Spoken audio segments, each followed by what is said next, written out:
Good morning. Thank you for coming to Industrial Internet session this morning. We have assembled two really exciting panels for this session this morning.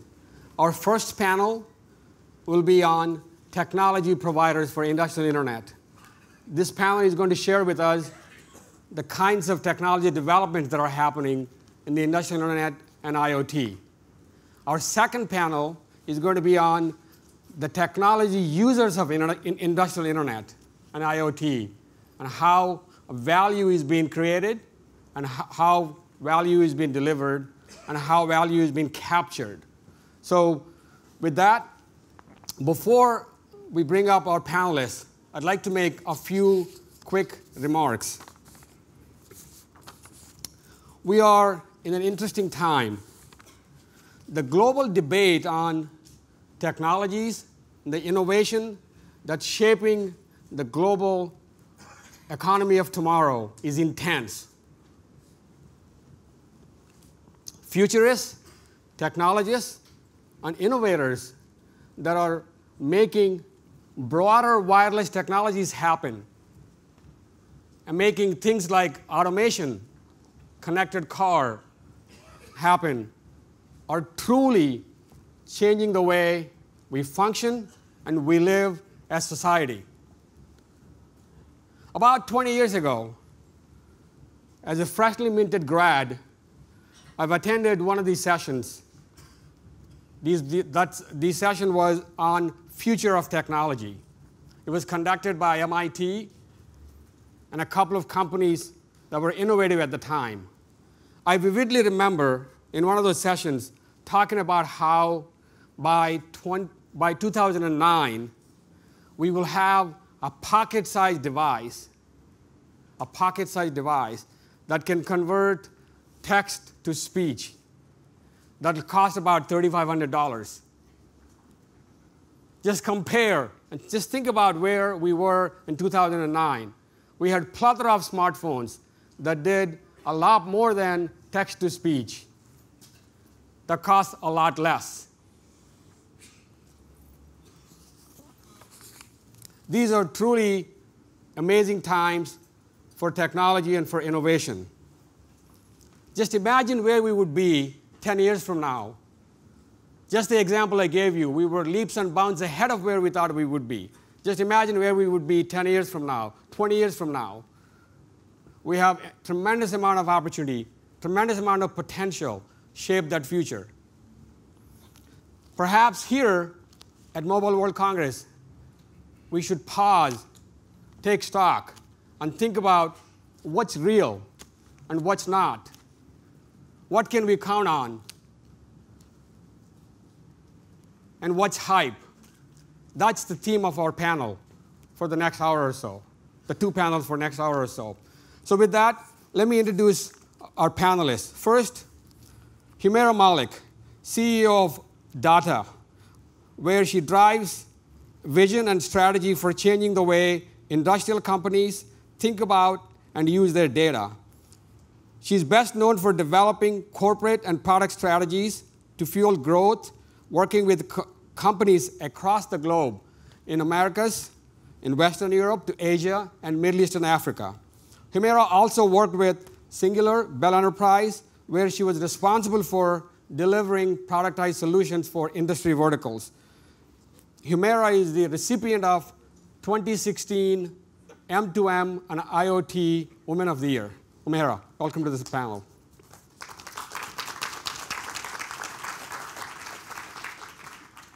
Our second panelist, Mike Triano, is the VP of IoT Solutions at AT&T, where he's responsible for product management and channel distribution for IoT.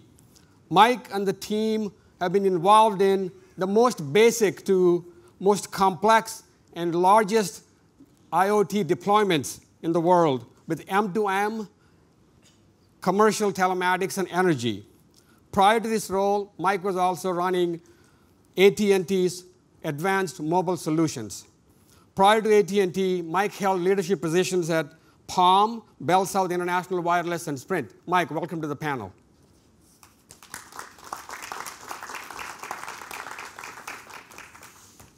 Our third panelist, Enrique Herrera, is the marketing principal at OSI Soft, where he's focused on shaping strategies for connected devices. He brings over 20 years of engineering experience from auto OEM's perspective, including Ford, Jaguar, and Tier 1 supplier Visteon. Prior to his current role, Enrique served as a senior business strategy analyst, leading a global team of strategy analysts for enterprise solutions at Microsoft. Enrique, welcome to the panel.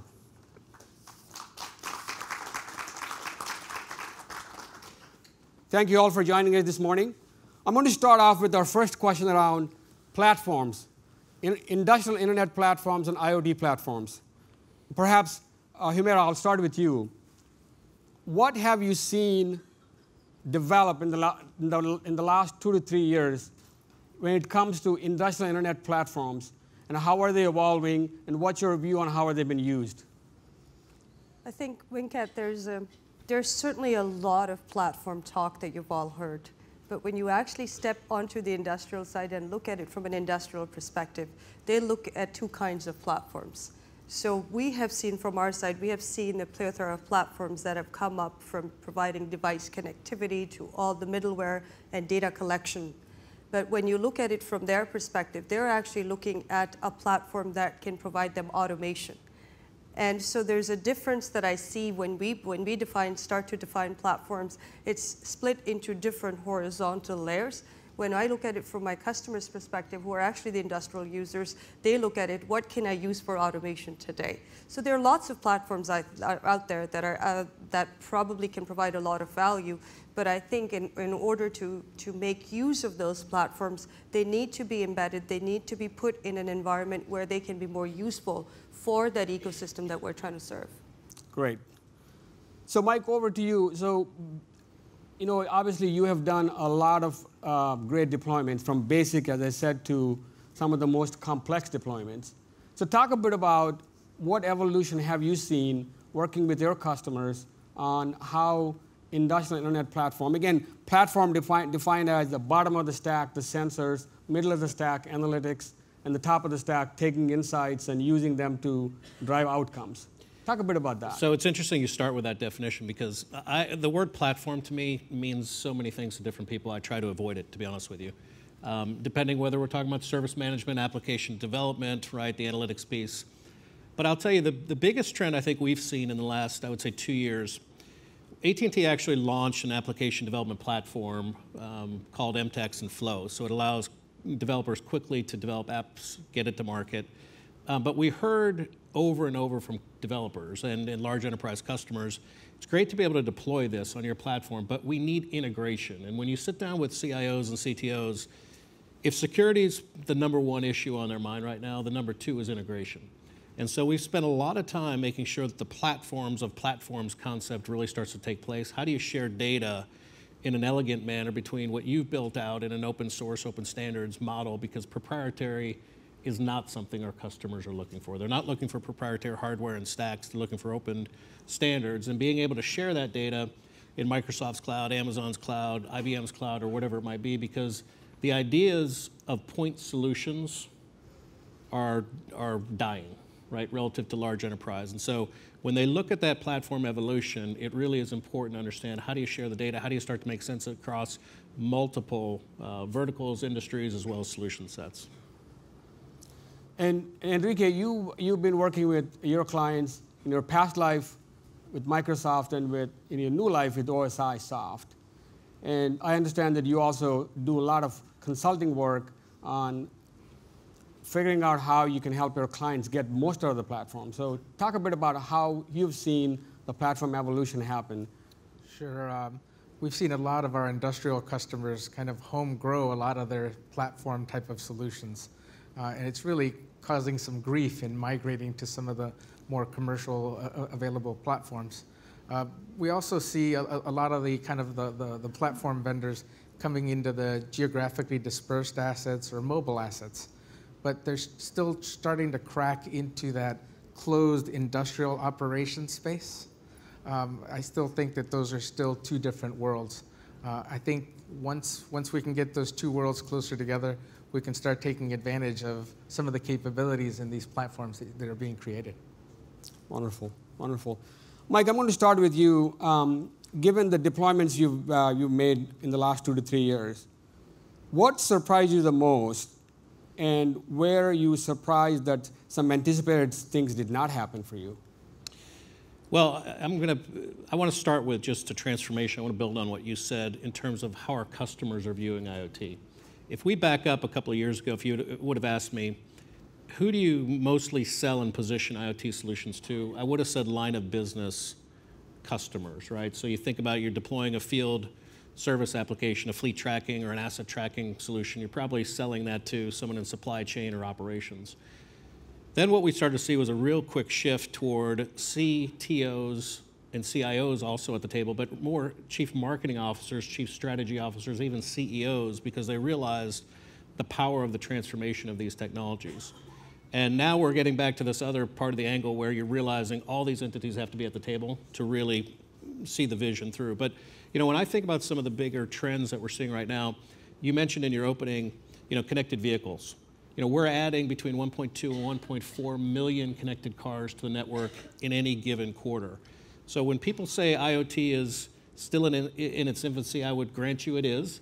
But we have a number of industries that are really starting to kick into high gear around these innovative solutions. The other one that I just want to build upon real quickly on your last point, the tie-in to a broader mobility application set is really key. We deployed last year a solution with one of the world's largest elevator equipment manufacturers. They wanted to look at whether or not the belts were working, right, the innards of those pieces of equipment. But the real part of the story, I think, is they also have 30,000 mobile workers around the globe. And being able to give those mobile workers mobile solutions on handhelds and tablets so that they could remotely diagnose what's going on in the equipment, that's really key. And so again, it gets to that integrated topic, not just a point solution in IoT, but how do you actually enable the mobile worker and really take your strategy in a broader sense? It's very helpful. Humera, back to you. So talk a bit about, especially from your company standpoint, what surprised you the most? And what have you found that you haven't anticipated in the last couple of years? I think one of the biggest surprises is that when you work with Fortune 500 companies and you realize that how far behind they are in terms of their data readiness. So I think in a telco world you can relate to, they have 50, 60 systems in their back office and everything is so dispersed. The same environment exists when you go into Fortune 100 or Fortune 500 of these industrial plants. The data is so disparate and they don't have a way to put it all together in order to optimize it. They have spent about $7 trillion of instrumentation, which is putting sensors to collect the data, but the second layer, which is now being able to actually collect it, it's also disparate. So there's a huge opportunity for actually people out there who can actually go in and start to work. I know that OSIsoft does that. So there's a huge opportunity in terms of putting that data together in a manner that is useful for these companies. So that was probably one of the biggest, I would say, surprises that comes, because when you're working with these kind of companies, you would think they're at least ready with it, but they're not. And I think the second part to what Mike was saying is working with the lines of business. You have to realize this is not, IoT is not about IT folks anymore. It's actually gone beyond that. So who we work with are actually not just the plant the plant IT guys, but we actually work with the lead process guys. We're working with the process engineers. We're working with the head of the maintenance guys. And now we're actually getting into a point where there are certain places where there is no human interaction actually. The robots are running a process, we're getting the data from them, and then we're feeding it back into the robots actually to run that process. So it's kind of, that's another surprising aspect, that it's kind of gone far beyond at one end, but at one end you're still not ready with it. So I think those are the two ends of surprises that I've seen. Wonderful. That's really fascinating. Enrique, especially the point that Humera made about how you are trying to solve the data problem from a platform standpoint. Talk a bit about how you're working with your clients and your customers on solving the problem. Give us some examples of how that's working out. Sure. I mean, our industrial customers have been putting 1.5 billion sensors of industrial data into our data infrastructure. And to Humera's point, They've been using them for control, for operational kind of visibility, but they're still kind of cracking into the enabling the advanced analytics. And in order to do that, we've been working with our customers to kind of help them structure some of that data and enable the advanced analytic platforms. Also, the other point is that we can see the scalability of the cloud, but moving data isn't very efficient. So we're seeing data scattered from the edge through the middle in the enterprise layer and up in the cloud layer. So that synchronization piece is something that we work with our customers with. Great. So let's move on to our next topic from a tech provider angle. If you look at the IoT or industrial internet value chain, beyond the platform aspects we talked about, talk a bit about where do you see need for change, or where have you seen some change across the value chain? Whether it's industrial clients, whether it's B2B clients that are not industrial. So talk a bit about that. Mike, you're nodding your head. I'm going to start with you. Well, so when I think about the value chain, perhaps the biggest shift in our journey, and we've been at the legacy machine business for a dozen years, when companies first started, or developers first started tinkering with wireless in particular, it was, is wireless good enough to replace a wired connectivity, right? So one of our first applications was actually the alarm industry in the United States, where, remember, the original alarm panels had wires going to it, a phone line, and the construct was, well, if the bad guy cuts the wire, it needs to fail over to something. Now we've moved to a different part of the spectrum where wireless has to be rock solid, right? And so transport obviously is where we started. But then you start to think about, again, that service management piece of deploying. In some cases, we have customers that have millions and millions of assets now that have to be deployed globally. That starts to change the way you really think about that value chain creation. And you've started to see a whole set of ecosystem partners become established in different layers of that stack. And so when we sit down with business customers, I'll tell you, one of the biggest challenges we see right now is less around technology, and that may sound odd, but it's less around technology. It's more around the business transformation, the business case on the front end, right? Which partners am I going to work with? Who's going to help set the standards and the policy management for a long-term implementation? We just announced about 2 weeks ago a set of alliance partners that AT&T is a part of to go after and start to think through cybersecurity and the security standards in IoT. But it was a good case point or indication from our business customers who said to us, listen, security is the #1 issue, and we can't do it alone, and we need you ecosystem partners coming together to collaborate on standards, best practices, and perhaps even future product development. So those are some of the things that we're seeing relative to the value stack that are starting to evolve versus where we started. Great. So Enrique, when it comes to the rest of the value chain beyond the platform, I know your firm does a lot of work around upfront consulting and helping clients figure out how to get the most value from the technology. So talk a bit about how are you seeing the changes in working with your clients in the last 2 to 3 years? Sure. I think it's more on the human capital side. I think that a lot of industrial automation engineers fancy themselves as application developers, but they're not, right? So they're therefore kind of working with other parts of their organization and also leveraging the ecosystems, the technology ecosystems, to do that. So I think it's really kind of, you're starting to see some hybrid individuals that are automation, IT, cloud, advanced analytics capable. So I think that's the kind of the evolution that we started working with. Great, great.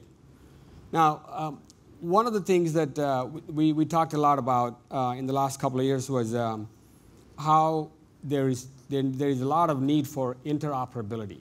Interoperability across systems, across platforms, across different business aspects of how we need to work together as an industry body.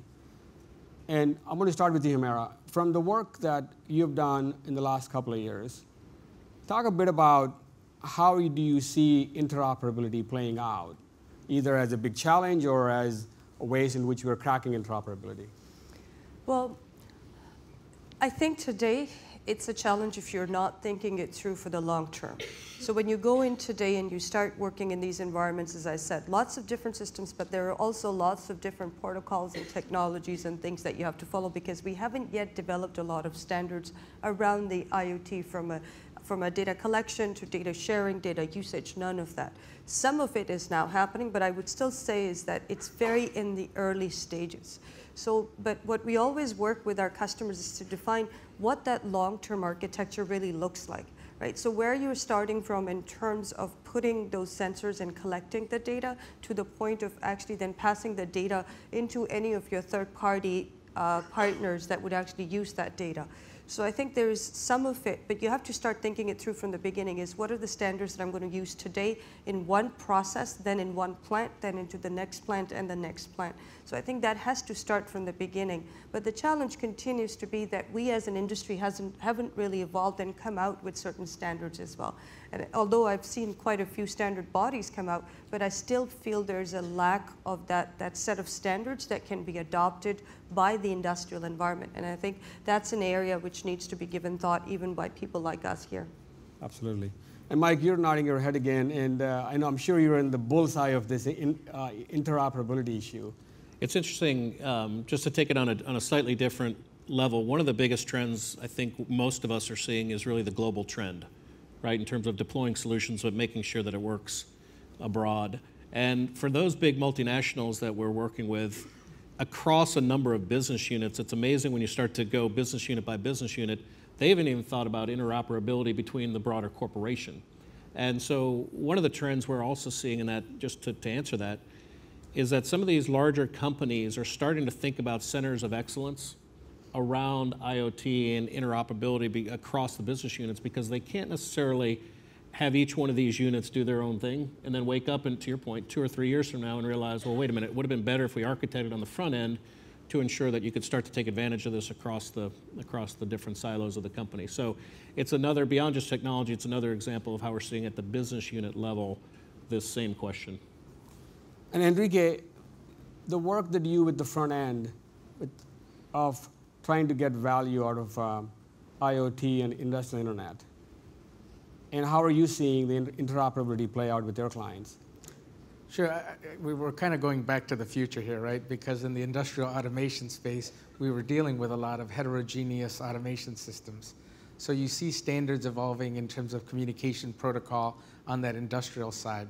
What we're kind of learning to do now is kind of how to architect for agility and future-proofing at the information systems level.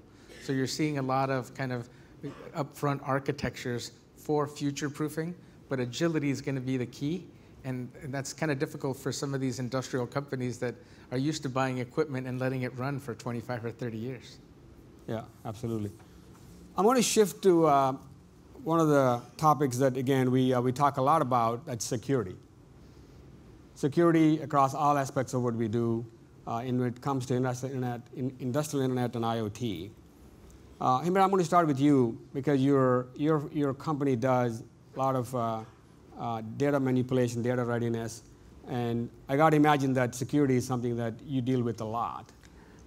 Just to talk a bit about where do you think we are as an industry when it comes to industrial internet, and what kinds of challenges or opportunities we have to really overcome the broader security barriers?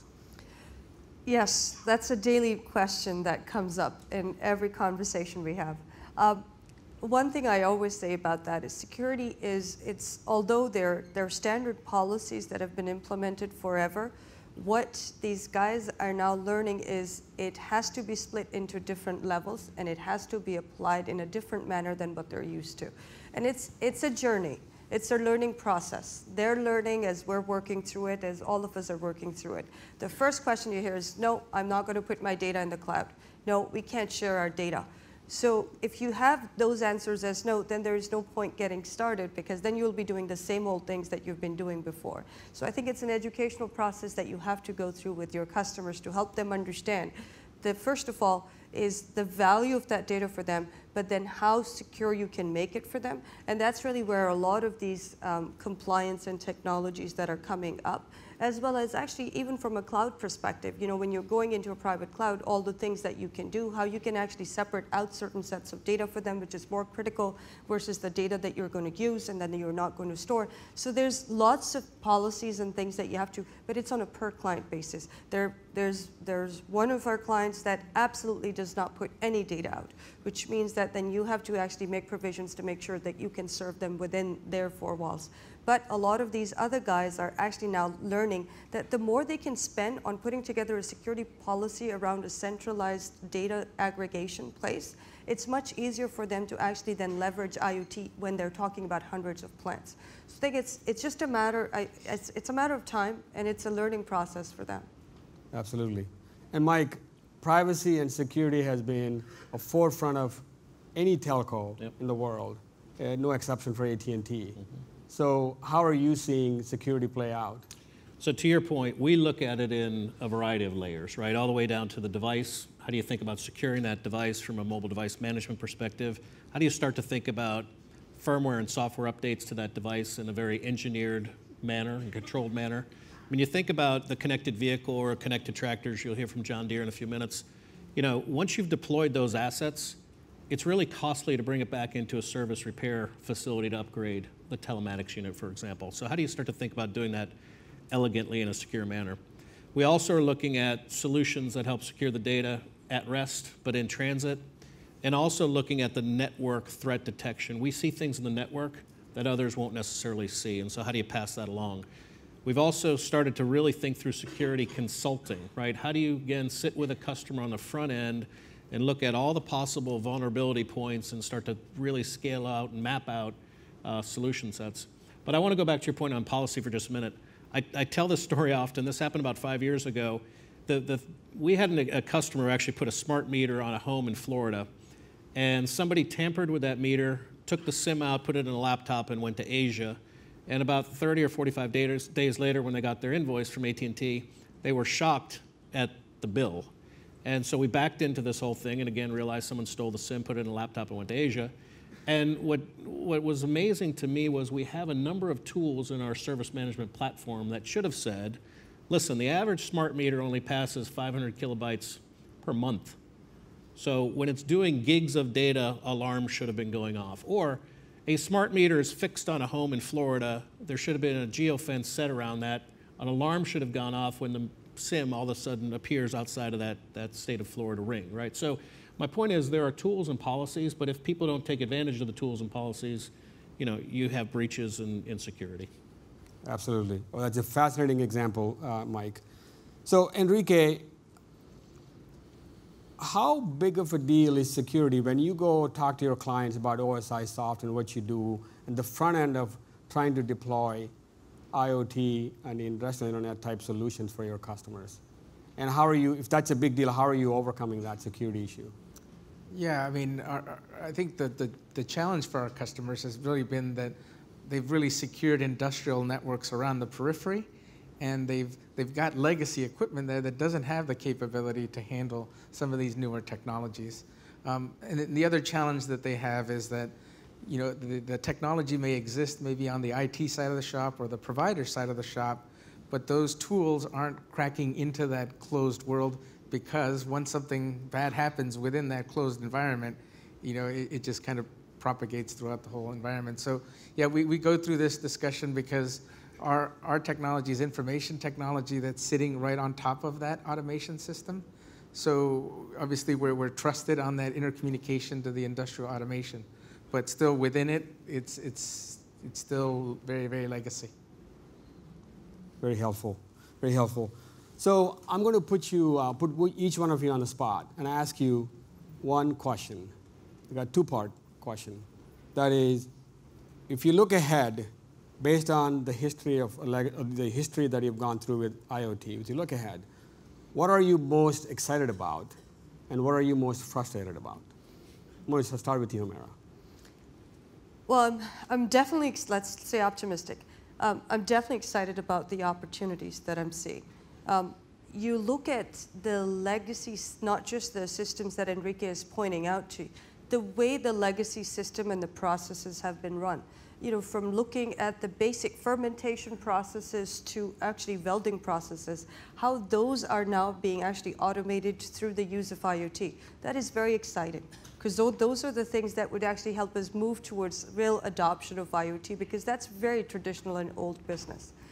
I think the frustrating part, or the fear, is getting out of this cycle of continuously trying it and never getting to the point of actually implementing it in your environments. Because a lot of people continuously want to, and that's why I always advise nothing. On the IT side, they continuously want to try and experiment. But on the other side, the business line side, they're actually looking to actually implement it in real time and start using it. And I think that's the frustrating part, is when you sometimes see that happening, that these guys are not moving fast enough, then actually it's a loss not just for them, it's a loss of all the technology that they have adopted but not actually using it. So that sometimes I find is the frustrating part, is cutting that short and put it in, test it out. Doesn't work, stay agile. Move on to the next one, and the next one, and the next one. Because this technology is transforming so fast. If anybody comes out today and tells me that they've been doing machine learning for about 50 years, no, it's transforming, constantly transforming. So these advanced technologies are out there to try out, put them in, doesn't work, try out something else, but don't always stay in that cycle. Very interesting. Mike.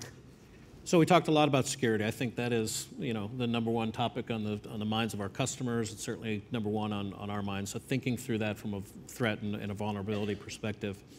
I also think, though, that in terms of opportunity, there are two big ones to think through. One is the services side of this business, right? So how do you start to really think about the managed and life cycle services around IoT? And that flows into the last one, which is really around business models. I think the business models are going to evolve over the next 2 to 3 years based on the technologies, the transformation, what you do with the data sets, right, that you're starting to see. We just announced, actually this morning, a relationship with GE, where we're together bringing to market smart lighting, industrial lighting solutions to cities in America. And part of that business construct is you put these sensors in cities so that the cities have access to the data, but the cities can now also flip around and monetize that data back to other ecosystems that want to tap into it. So that just opened up a whole new line of thinking, right, for a city and as they deploy these solutions. So more to come on that, but I think that's a big evolution point relative to IoT. Enrique? Yeah, I'm very excited about all the new sensing technologies that are kind of bringing more data into the operational environment. I mean, it's not just kind of traditional sensors for control, but it could be vision systems, it could be drones along transmission and distribution lines. So just that vast amount of data coming in is very, very exciting. I think also using the data beyond just operating the industrial environment to enabling advanced analytics and sophisticated insight, like Humera's company and Brad's company on the next panel, is very exciting. To be able to bring that to optimize operations is just a wonderful opportunity. So I'm very excited about that. I guess what I'm scared about is, or what I'm more worried about is not the technology per se, but the cultural change in these organizations that has to change. I think, as you look at more millennials running into the operational world, are just interested in kind of analyzing and just having the data to play with, and not necessarily understanding how that data is gathered or some of the engineering or the operational context that's not there.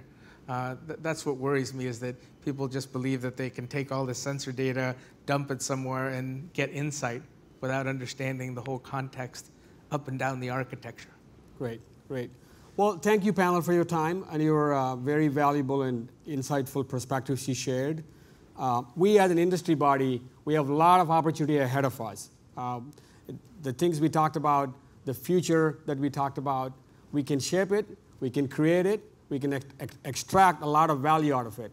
But most importantly, we, as an industry body, have to collaborate to take on some of the most demanding challenges to make that future a reality, whether it's the security, whether it's interoperability, or other things that may come up. So we urge all of you to think about the challenges, take them on, and then try to maximize not only just the value for your own company, for drive a better value and better outcomes for the global economy as a whole. With that, I'd like to close this first panel and move on to the second panel. Let's give a round of applause for our first panel.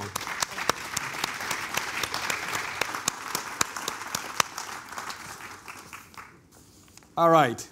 Now we're going to move on to our second panel on using industrial internet technology, or IoT technology, to drive value in the broader economy.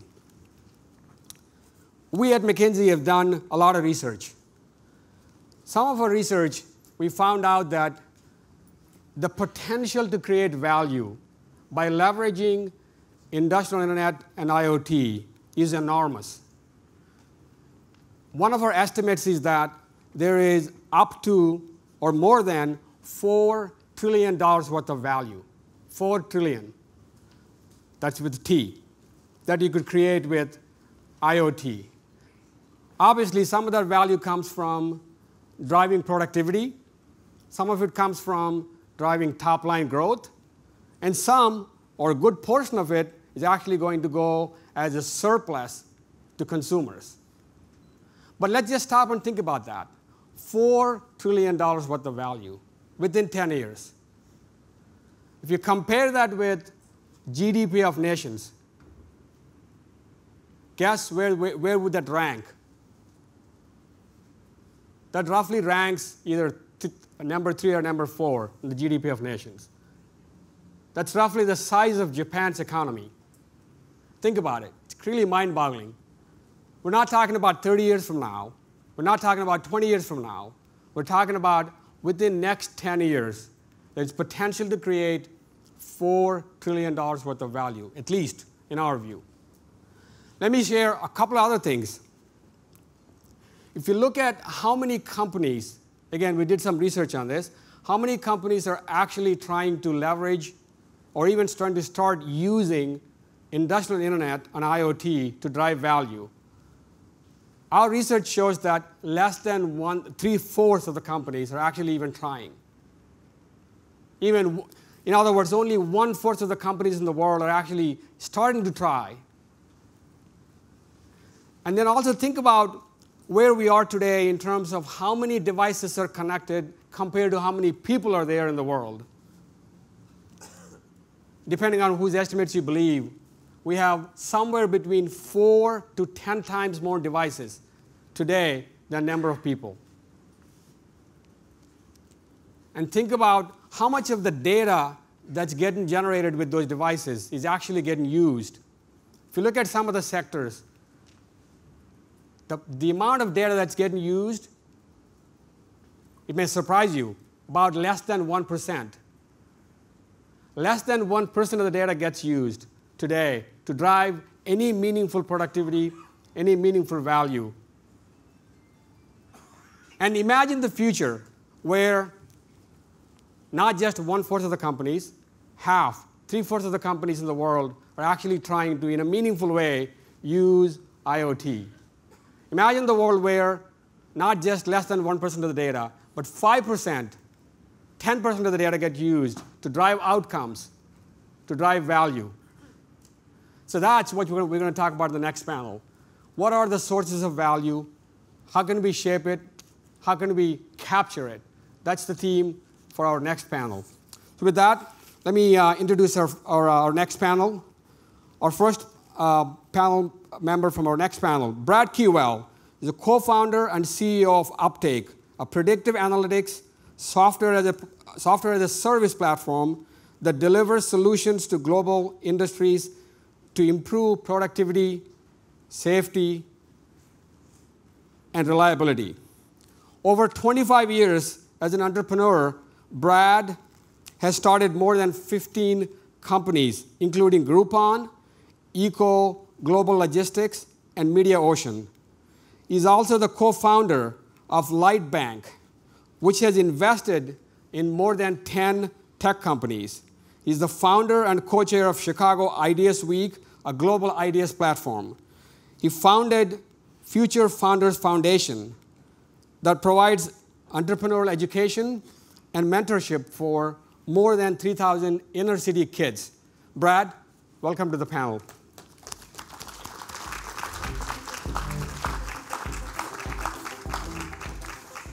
Our second panelist, Doug Brent, is a VP of Technology and Innovation at Trimble.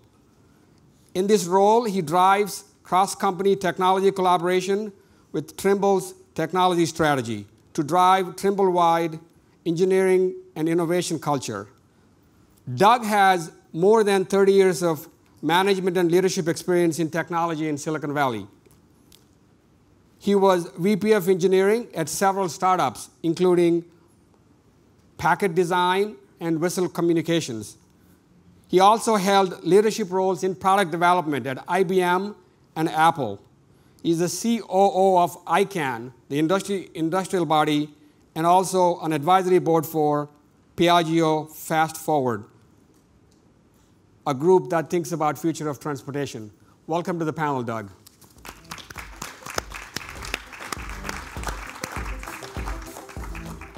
Our third panelist, Dr. Thomas Engel. He leads technology and innovation strategy at John Deere.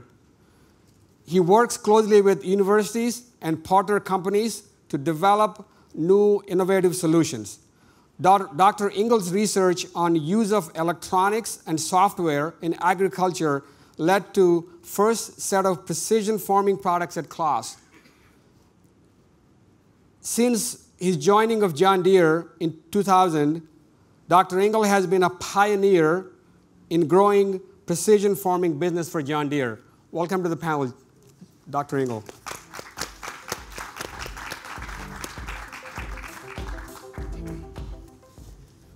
How are we all doing? Great. Wonderful. So I'm going to start with the question we briefly touched on in the previous panel, and I'd like to expand on that. That is to do with the business models. When it comes to using industrial internet and IoT technology and using different kinds of innovative business models to drive value and to capture value or shape value. And Brad, you've been in this for a long time, so I'm going to start with you to see how do you see business models evolving, and if you could share some innovative business models you're seeing out there, especially from a value creation standpoint and value capture standpoint, that would be great. So I have a long background in starting companies and creating value in a variety of industries, and then with consumers with Groupon. But the business model opportunity and the evolution that I'm sort of watching in real time is interesting, and only that a lot of companies and people are coming at it trying to connect a bunch of different pieces and a bunch of different technologies to solve a problem. And I guess our perspective at Uptake is that what's needed right now is the solution of the problem, which means there's not time to connect, you have to create. And so the business model that we focus on is creating the answers. And as you said, the answers that we create are around increased productivity, increased reliability, and increased safety. And we do that by deploying a platform that we've built, start to finish, so it doesn't depend on other technology vendors to work. And we verticalize that platform with partners or with collaborations within industry. So we have a collaboration, for example, in the aviation space. And just as the previous panel talked about, we are collaborating with now over 700 people at Uptake and leading companies in the aviation space to understand not just data, but also context, and also the way things are right now that can be leveraged from a workflow standpoint and from a true operative standpoint, where we can insert predictive insight into that operation and create the outcomes of productivity, reliability, and safety. So that's one business model where you're basically selling an answer.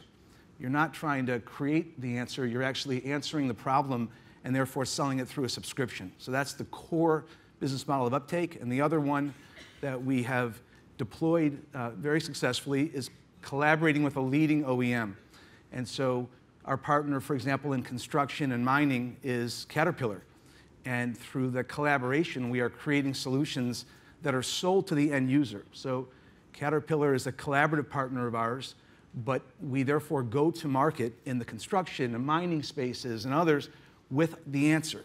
Not to ask what the problem is, but rather understanding the problem and delivering an answer to the end user that works on Cat machines, but also all the other brands. So relatively new business models that I guess when we started Uptake, I expected these would have been developed already, but I think you've got a lot of existing legacy technology trying to retrofit itself.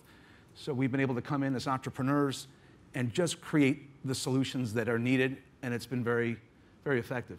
And just to follow up on that, Brad, when you work with some of the industrial companies, how receptive are they to go after business model innovation and try different and new things? I think that in real time, we are all witnessing the world's iconic companies coming to a refined understanding of either the opportunity that can be unleashed through insight, whether it's utilizing insight or fundamentally selling insight as an additional thing they sell. They sell machines, they sell the parts to fix the machines, they sell service to use the parts to fix the machines. I believe they have to sell insight, and they're the best suited within the industries. If an OEM can create insight, they're the best equipped to actually deliver it. So that's what we're seeing, and there are other approaches where companies or perhaps entire industries don't buy into it, and for some reason are denying that insight is valuable. And I believe that represents an existential issue, a sort of existential crisis for these industries where some company will step forward, utilize their leadership or their market share and their insight, and they will create software that delivers that insight to create solutions for the end customer, and that will create a distinct competitive advantage. So it's like business school 101, but it's happening right before our eyes, and the speed with which it's happening is interesting to me as an entrepreneur, and I believe that an entrepreneurial approach with collaboration with leaders in these industries is uniquely powerful. Great, great. So Doug, back to the business model question. How are you seeing business models evolve? Yeah, so I think Venkat, is my mic on? Yes. Yeah, thank you. If you go back to the point you were making about trillions of dollars of value potentially being created, I think that's right. And in the industries that Trimble operates in, building construction, technology enablement, truck fleets, construction equipment, these industries still have a great deal of waste involved. We estimate between 20 and 40% of building construction is actually wasted money. So I think ultimately the business models that allow for value sharing between the value saved and the value delivered will be the business models that work. Today, though, still, I think that those business models are in their very early stages of infancy, and we see the biggest value delivered in the context of a single owner. That owner being an OEM or a truck fleet or these kind of things where they can get that value directly. We're enabling a truck OEM, one of the largest in North America today. And certainly one of the reasons they want their IoT, telematics, analytics is to deliver value to their customers, but also they see over time the ability to first sort of change the static behavior of their trucks, be able to analyze how their trucks are performing, see where faults are occurring, change designs, but ultimately even change the dynamic behavior of their trucks. Download a new firmware update for their truck based on the route it's going, based on the load it's carrying, based on the environmental climate conditions. So I would, at least from my perspective, say we are in the early days of these business model transformations. Great. And Dr. Engel, how about you in terms of, if you look at, you've been a pioneer in precision farming, for example. And what have you seen in terms of business models and how they're evolving, and where do you see those go? I think first of all, I agree with Doug and my other speakers that when it comes to business models, we are still in the very early stage in that transformation to new business models. I think we are still in our traditional business model selling hard iron, intelligent hard iron, but we still sell most of our products. But with that, we create value. And definitely when we talk about value sharing, if we create value, additional value through connectivity, then longer term, we think we also need to get our fair share on that. So far, we made 5 years ago the strategic decision that we equip all our large equipment with wireless connectivity and collect data and collect it in the cloud. And we don't charge our customers yet, but because we also have a big value ourselves. We learn much more how our machines are used, etc., which helps us to make our machines even better, make design decisions, etc. Our dealers have a lot of value through remote diagnostics, software updates over the air, etc. And our customers have value. And I think they probably don't fully understand the value that they have. So I think on the farmers level, probably we still have a lot of room to add more value by data analytics, etc. There are a lot of companies now are trying to lift that or creating insight with all the data we collect on the farm level. So far, I think we think about how would we change our business models, how do we get our fair share. But so far, I think we give this data, the customer, first of all, the customer owns the data, and he can decide with whom he shares the data. And if he has trusted advisors or others who create insight, then he can use that. But it all goes through our platform and our My John Deere Operations Center back to our machine. And longer term, somehow we need also some compensation for that. Brad, please. It's interesting because we're all talking about the similar opportunity, which is creating something for the end user. And I guess I come at it more agnostically, that end users rarely have only one brand of machine in their fleet. And so the solutions that we're creating at Uptake are for the entire fleet, which I think is a necessity as you think about business models, number one. Number two is, earlier there was a discussion about connectivity at the edge. And I believe that it's one conversation to say, let's have some software on the edge that'll capture, hopefully, or perform some analytics on the edge, and then separately we'll have a platform. I think the winning formula is a platform that actually extends all the way to the edge, and therefore you can distribute the data science to the device, and therefore you can limit the amount of data that has to pass up to the cloud, and at the same time still deliver results. And the third thing is that there, to me, is there's a sort of a revolution coming around the machines themselves and around how you can articulate to that user that the machine creator does more than optimize the machine, but actually speaks to productivity. So it's a very interesting time coming ahead. I'm going to follow up on something what you said, Dr. Engel, and then building on what you said, Brad. Data ownership. And that has been an evergreen question. Who owns the data? And I'd like you all to comment on, clearly you said that in John Deere's case, customers own the data. Customers meaning, in the farming side, the farmers own the data. Is that the path you see you all evolve to, or is there different models of who owns the data? Can you all comment on that? Perhaps you can start with that. Yeah, okay, so far, first of all, we have two different types of data. We have machine data that we are collecting, and we have agronomic data like yield data or protein content of the wheat that we harvest, etc. So we have two different approaches. For the machine data, we say, okay, this is a John Deere machine, and we would like to know how this machine is used to make our machines better. So, Mr. Customer, please accept that you share the data with us. Otherwise, you shouldn't use our system. And customers have no problem with that. They said, okay, if that at the end it's good for me, if the machines are getting even more reliable than they are at the moment. Then we have the agronomic data. In that case, customers are much more sensitive. And in that case, we say, okay, we don't want to touch that. It's your decision. Also, the machine data we only use in an aggregated, anonymized way. But on the customer data, the agronomic data, we say you own it.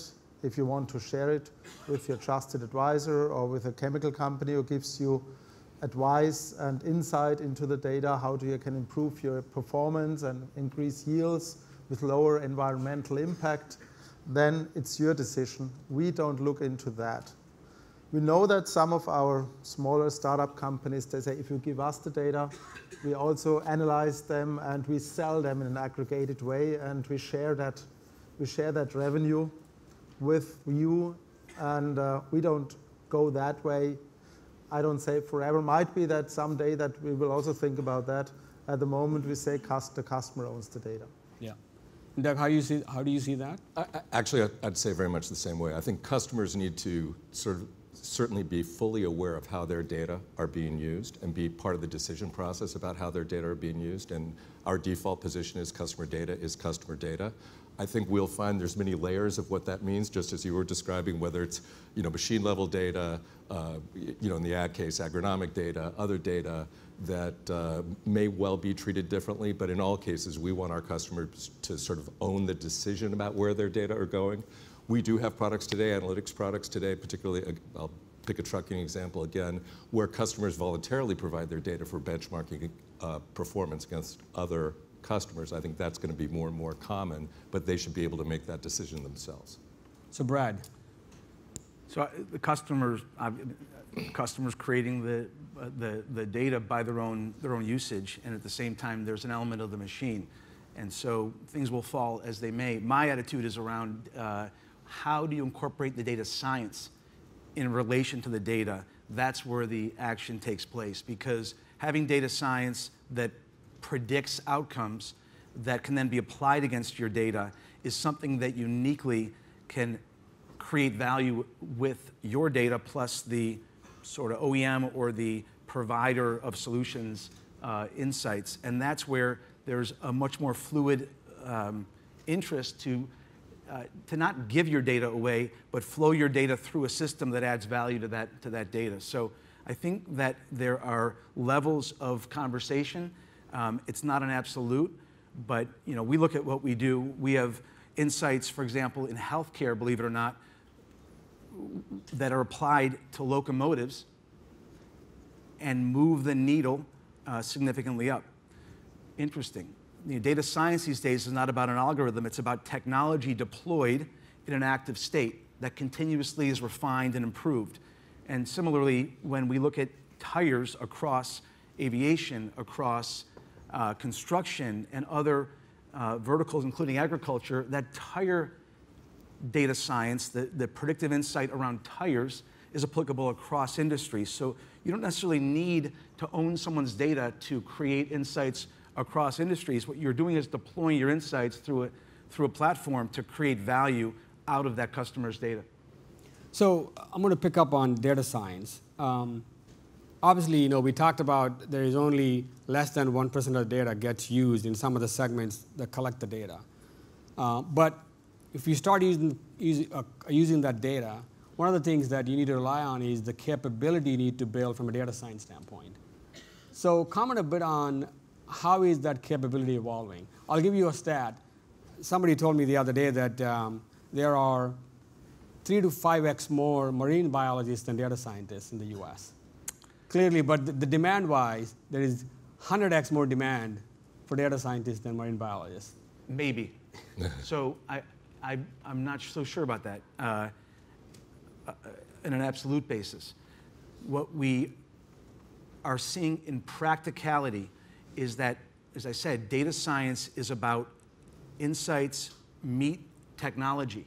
So, for example, we have 65-ish data scientists at Uptake, and they are leveraging a platform that is required in order to take their insight and their theories and run, literally thousands of models in an instant to figure out what's best, number one. Number two is, if you build a platform today and are not relying on decade-old constructs, you can actually deploy data science models in days. I mean, we deploy models in an average of 3 days, and the normal amount of time that a legacy company would take to deploy a model is literally 3 to 6 months, and I'm not kidding. And the third part of making data science really alive is connecting the insight with the person who receives it. Part of the reality of the industrial internet is that you're creating an insight, you have to deliver it to a human being. So we don't work in a world of autonomous vehicles. That's not Uptake's focus. We're in a space where we deliver an insight to a person who is in the industrial setting who has to take action. And we're delivering the future insight to them right now, and we're advising them what to do. If they accept that recommendation, well, what they're reflecting is that their artistry of their craft is somehow accepting that insight, and then we test to see if our insight was right or wrong. If they reject our insight in real time, we also then see the outcome. We predict the locomotive is going to break in the next 4 days. That's our prediction. They reject it, and they put the locomotive out for a 7-day mission, and it breaks. Now we are truly doing machine learning because the machine is making a recommendation, a human is interacting with the recommendation, and then our models get better because we now know that our model in that case was right and the person was wrong. So you're just trying to help the operations improve for the outcome, again, of productivity, reliability, and safety. Doug, over to you. So I might see it slightly differently than Brad. I think that many of these different domains, agriculture, trains, trucks, there's a lot of similarity in terms of the problems, in terms of predictive analytics, but I think that the specific answers, the specific questions and answers are very different for the different domains. So what we find is actually more and more, it's about the data paramount. Having the access to the right data is actually in some ways more important than the algorithms. Google is making its machine learning algorithms available for free on the internet. So that I think that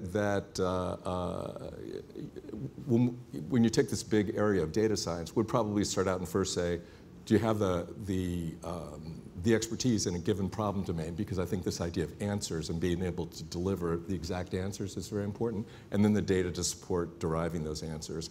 And certainly the people, the data scientists or analysts or whatever we want to call them, that will provide those answers, that is a roadblock, but the data, in my view, would be the #1 issue. Yeah.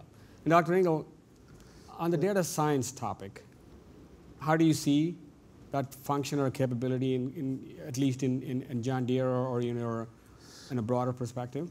I think at least in our domain or in agriculture, on the machine side, we are getting every day a lot of data in from hundreds of thousands of machines, and we have data scientists looking into that to learn more about how machines are used, and that is helpful. And it's not so much about algorithms at the moment. A lot of things are just obvious when you look into the data, when you see problems, for example.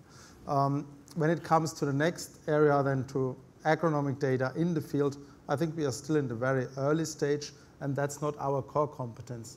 Therefore, I think in that area, it's really important that we partner and along the value chain, because there's so much value in all the data that we are collecting, but the customer can decide with whom he shares it. And so far, we were still missing a lot of data to get real good insights, or the agronomists didn't know what to do with the data, also because they were not complete, they were not standardized, etc. Now we're getting more and more data every day because we collect them on the machines, but we also have now satellite imagery, free satellite images from Sentinel satellites which just were launched. We have a lot of providers of drones or UAVs that do service and make pictures of the fields, etc. So I think we are getting more and more data. And for all of this data, we can really find good algorithms. So neural networks, deep learning, etc. A lot of these companies are using that, and we get very amazing insights, but we are very early. And definitely, probably we need to do, or we are still in the early stage, and if we want to do it right, we need more data analytics capabilities. But so far, I think in that early stage, that's not the bottleneck. I'll say one thing. Please.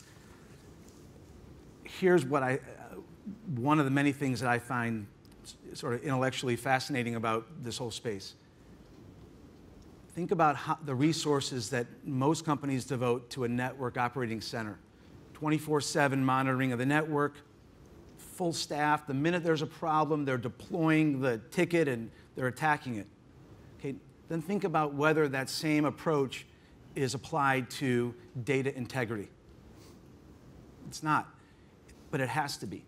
My prediction, my belief is that very soon, the best companies who are either creating insight or utilizing insight will treat the integrity of their data just as 24/7 critical as they do the network operating center. And data science itself can be applied to the ingestion of that data to observe where there are issues. So when you think about time series and you've got a locomotive that goes through a tunnel, well, you might observe or believe actually that the that the locomotive disappeared, just gone or broke. But then it reappears, 20 seconds later. So teaching your data ingestion about the reality of that given industry, you were talking about the industry specificity. I mean, absolutely. Every industry, every use case requires a specific understanding of what's happening in that particular space and what data is generated by the assets, be them fixed assets or moving assets. And if you can understand data integrity and treat it as a critical 24/7 business asset, then you can leverage it to create insight and create profit, savings, safety, things that move the needle in the next 10, 20, 30, 40 years. Great. So I have one final question for you all, individually. If there is one thing that can be solved to unlock more and more value, if there is one thing, I know there are many, many things, but if there is one thing on top of the priority list for you, what would that be? I'll start out. Please. Maybe address that both conceptually and then specifically. Conceptually, I think 5, 10 years from now, will we be talking about IoT? My prediction is no. Just in the same way we don't talk about portals or e-commerce sites anymore. It was sort of a specific technology at a specific time, the idea being how do we connect things. And I like Brad's description that the idea of IoT, or what this becomes, which I think will just be the internet, is collecting data from lots of sensors, going through doing analytics, but then turning that into some action, into some answer. That then we change reality, take a behavior, and then see what happens. So I think if you think about conceptually what this IoT world is to become, it's certainly sensing is a big part of that. And we still need help on all the devices that aren't connected to the internet. The next thing is doing this behavioral analysis optimization, and the third is taking action, making something happen.